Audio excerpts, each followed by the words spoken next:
Welcome back to another episode of the Outdoor Adventures Hunting Podcast right here on Brownfield Ag News. I'm Brownfield anchor reporter Brent Barnett. Friend of the show, Kent Boucher, is back with us today, host of the First Gen Hunter podcast. He's been on the show several times now. And today, Kent, we're having you back on because as we record, it's the middle of November. We're right in the heart of probably the lockdown phase of the rut. So this is the Rut Report episode, and we're bringing you in because you're a local guy close to me, and we just want to chat about how things are going. So first off, thanks for coming on the show. How you been?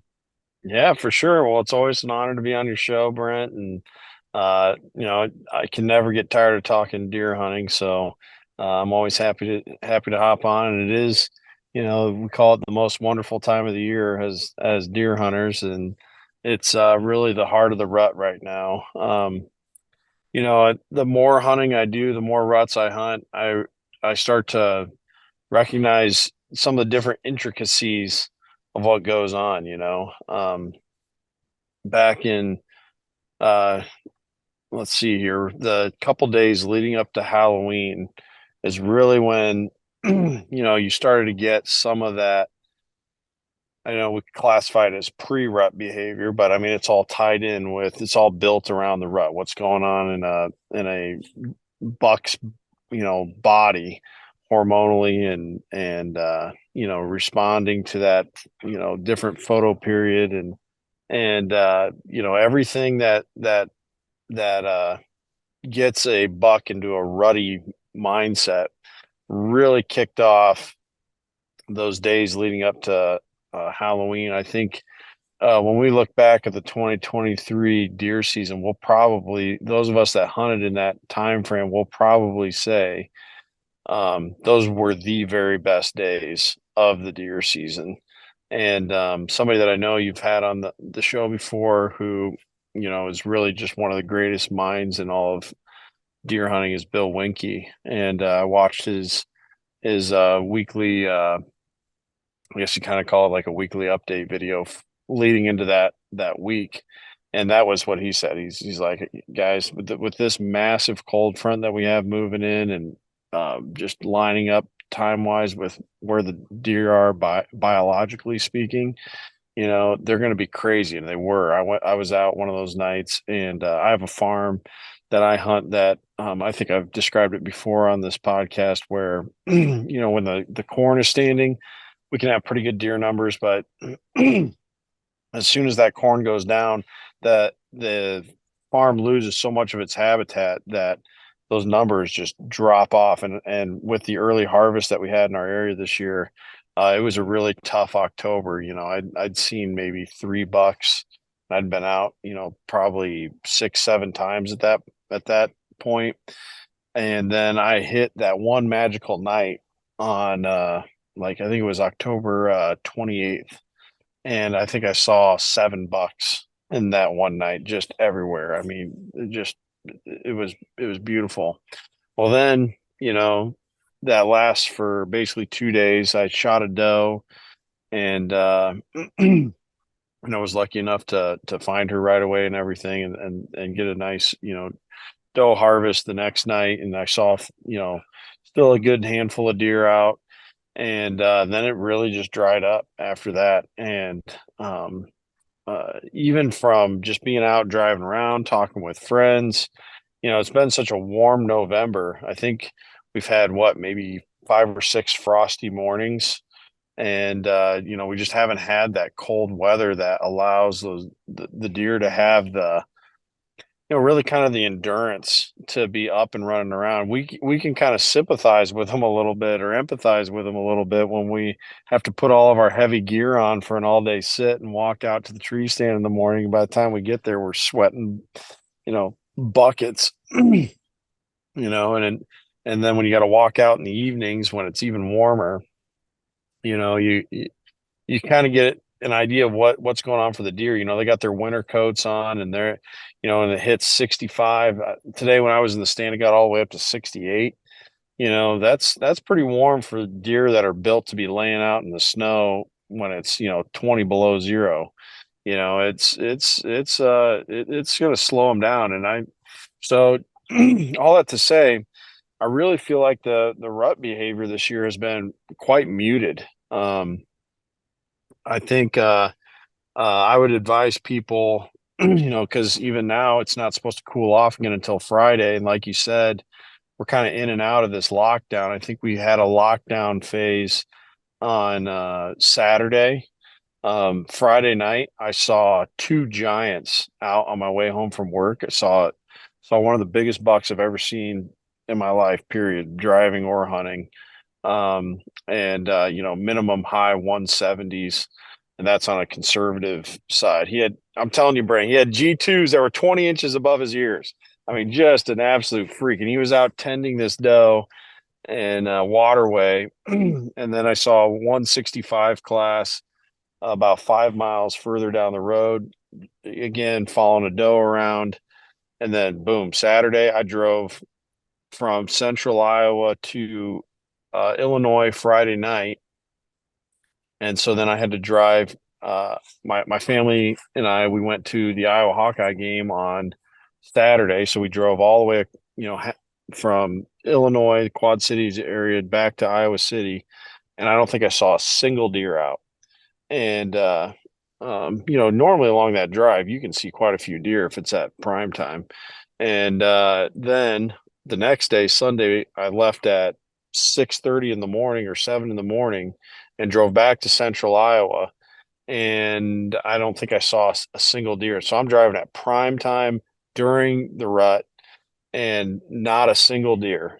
And that really stood out to me. And then now I'm hunting in the western part of the state. This right now I'm on my rut trip with my friend Tony here, who's in the truck with me. Sorry for the poor lighting. I don't have very good studio lighting here in my truck, but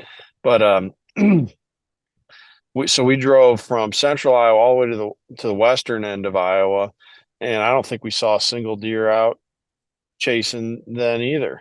And it's 65, 66, 67 degrees. This hot weather, it's not that the deer aren't rutting. It's just like, I think it's kind of in spurts, you know what I mean? When it's cool in the morning, like this morning, there was frost on the ground, even though it got up to 68 in the afternoon. The most of the activity was up until noon, and then it died off, and I mean just nothing until about 4:15 this evening. And then at 4:15 tonight, I saw two nice bucks chasing a doe around, and saw another doe off in the distance just going out to feed. And then my buddy Tony actually was blessed with a buck they tagged at about noon today, right when the action was. At that point, it just shut off after he killed his buck. And we had that good fortune there. But other than that, until we were hiking out tonight, you know, we had another buck and doe that were chasing around, kind of run past us. It was, it was pretty dialed down for much of the day. And and yesterday afternoon, Sunday afternoon when we hunted, it was very muted as well. Just a few does. I think Tony saw, and I just saw one. I did a hanging hunt, and I just saw one doe that I bumped on my way in to get my lone wolf up in the tree. And so it's been an interesting rut, Brent. It really has. And I got to think that a lot of guys are frustrated right now because of that. But you just got to stay with it. Really, the thing that, you hear it all the time, but the thing that kills deer during the rut is just time in the stand. And it, you never know when that doe, it was dead zone. It was ghost town. And then all of a sudden at 4:15 tonight, here comes this doe running down the river that I was hunting next to.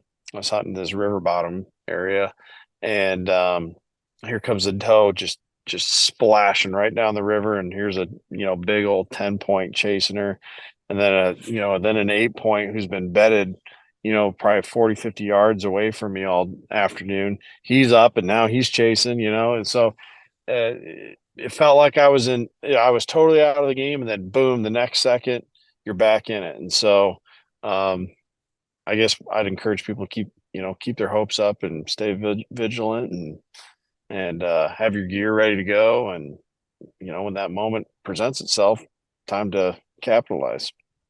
Yeah, I'm waiting for that pivot for that season to change pretty fast because I'm in that camp right now, Kent, you talked about with frustrated.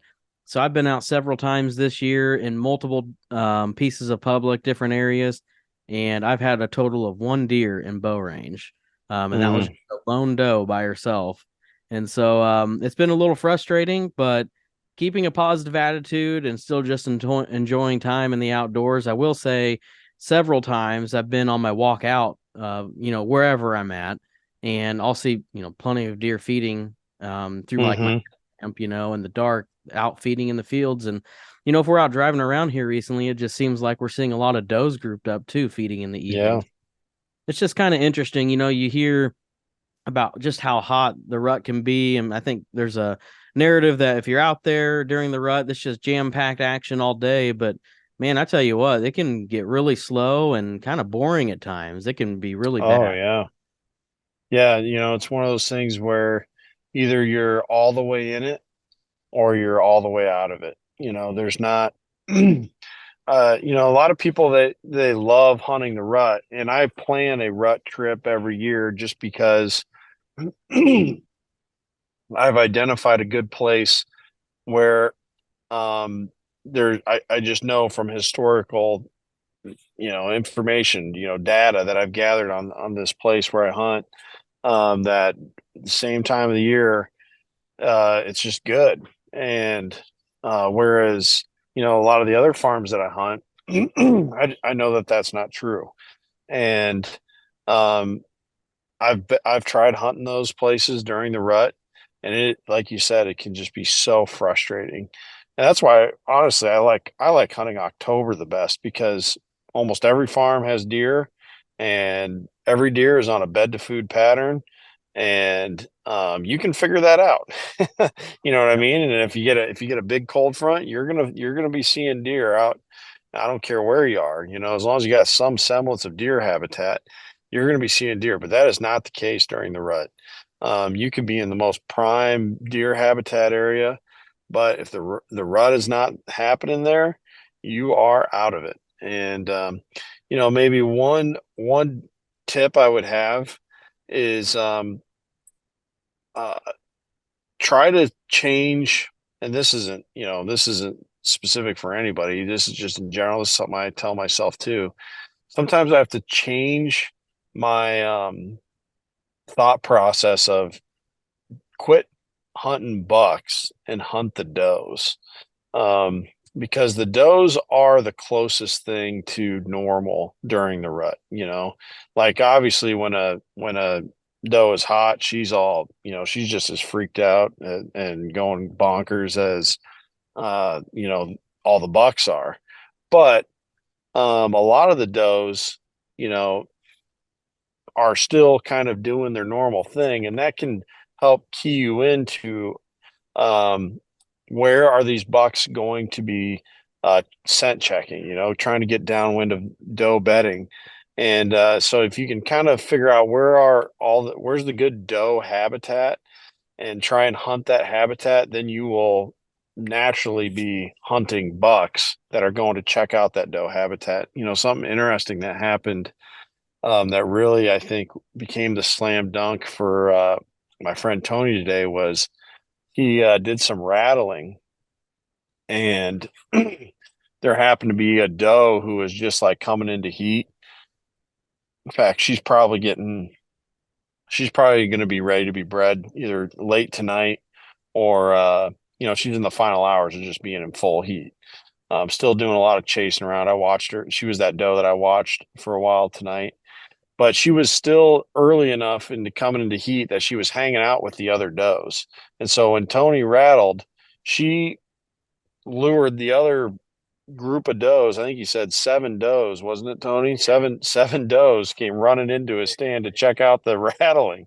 That's not usually what you think of when you rattle, but this one doe was kind of bugging out, and she dragged all these other does over there. While she was over there, she urinated on the ground, and that was like dropping magic potion on the ground. After that, uh, the bucks appear, and Tony was just circled up with bucks when he got his shot because in a way he ended up hunting the does, and my that'd be a tip. That's something I'm trying to do right now. I haven't filled my tag yet. Came close this morning, but it didn't work out. And just trying to be where a buck's going to be checking for does, and so if you can kind of think of it that way, then it does make it, make this almost unsolvable mystery of where are all the deer during the rut, makes it seem a little more solvable. Here's what's going to happen. I'm going to end up, I've been kicking around the idea of taking this old recurve I have at my house out because it's my grandpa's old recurve. There you go. The day I take that out, the biggest Pope and Young of my life is going to walk by. That's what's going to happen. That's right. There's good what's the word, juju or something like that, when you break out grandpa's old bow. It's got, just bound to have some success. So that's not a bad idea, and it just makes it fun too, right? You change it up a little bit. Sometimes we got to stay fresh. Before we went on this rut trip, I had a chance to go out and hunt on so it would have been Thursday morning. And that would have been the 9th, November 9th. And somebody would think I was crazy. I could have gone out hunting and I didn't. Well, I didn't want to tag out before Tony and I went on our trip, because then Tony would be kind of high and dry. And I went pheasant hunting instead. And I'm glad I did that, because I was grinding it pretty hard through October and early November. And I took like a week and a half during the rut, a week and a half break. And I just felt so fresh coming into this trip. And I think that's important too. We do this, yes, because it gives us food. Yes, because something in all of our twisted brains of all of us avid deer hunters is just compels us to be out there doing it. But we also do it because it's fun, and we got to make sure that we keep having fun. And by the way, when I went out on the 9th, I went pheasant hunting. I bumped one buck, and he was bedded down and far away from any does. And it just showed you, like, had I gone out there and just forced it, I wouldn't have seen anything. You know what I mean? Because the bucks weren't even up and moving. And so, don't be afraid to take a break. Don't be afraid to switch it up. All that stuff. Keep it fresh and keep having fun. Kent, always good to talk to you, man. Thanks for taking a few minutes here tonight and updating us on how the season's going. Best of luck, and maybe we'll catch up later. Yeah, that sounds great, Brent. Really appreciate you, man. You bet. Again, that's Kent Boucher right here on Brownfield's Outdoor Adventures. I'm Brent Barnett.